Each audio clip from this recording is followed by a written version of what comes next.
খুব গরম লাগছে ভাই, এর মধ্যে যদি ঠান্ডা কিছু পাই, তবে যেন প্রাণে স্বস্তি ফিরে পাই। সত্যি এত গরম, এর মধ্যে যদি ঠান্ডা কিছু পাওয়া যায়, প্রাণে স্বস্তিই ফিরে আসে। এত গরমের মধ্যে বাইরে বের হওয়া যায় না, তো ঘরে কিভাবে অতি সহজে রেস্টুরেন্ট স্টাইলে অল্প সময়ের মধ্যে তৈরি করা যায় কোল্ড কফি, সেটাই আজকে দেখাবো। এজন্য প্রথমে আগে আমি 4 চামচ কফি নিয়ে নিলাম। এর মধ্যে এখন আমি উষ্ণ গরম জল 4 চামচ দিয়ে দেব। এটাকে ভালোভাবে মিশিয়ে নেব।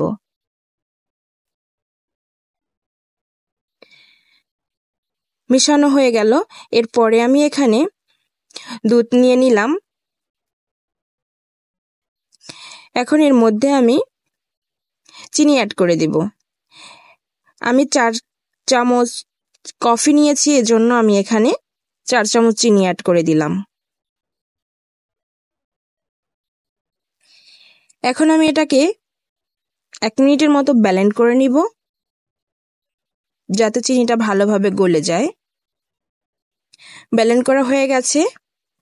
এরপরে আমি অন্যান্য উপকরণগুলো এখানে অ্যাড করে দিব। তো এখানে আমি আইসক্রিম অ্যাড করব। 4 টেবিল চামচ আইসক্রিম দিয়ে দেব।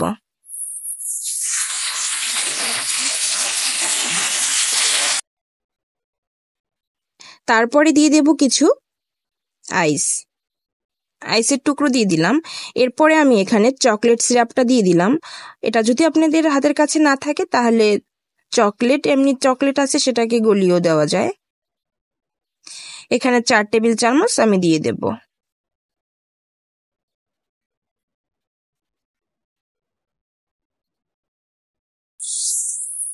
দেওয়া হয়ে গেল।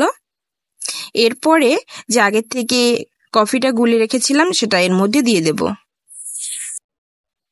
এরপরে আমি ব্লেন্ড করে নেব। বেশি সময় ব্লেন্ড করব না, অল্প সময়ে। বেশি সময় করলে এটা ভালো লাগবে না।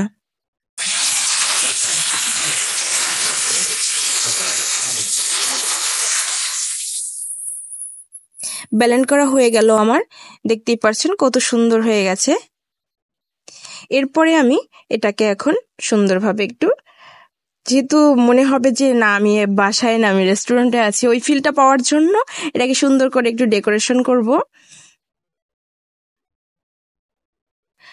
এজন্য প্রথমে আমি গ্লাসে কিছু আইস দিয়ে দিলাম। তার মধ্যে আমি চকলেট সিরাপের কিছুটা দিয়ে দিয়েছি, যাতে সুন্দর দেখায়।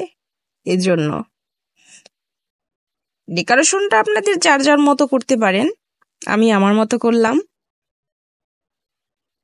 এরপরে আমি কফিটা ঢেলে দিলাম প্রতিটা গ্লাসে, মধ্যে কিছু আইস দিয়ে দিলাম। এরপরে আইসক্রিম দিয়ে দিলাম, উপর থেকে কিছু কফি দিয়ে দিলাম। তো তৈরি হয়ে গেল আমার কোল্ড কফি। আশা করি সবার ভিডিওটা ভালো লাগবে। একবার বাসায় ট্রাই করে দেখবেন এবং প্রাণের স্বস্তি নিয়ে আসবেন।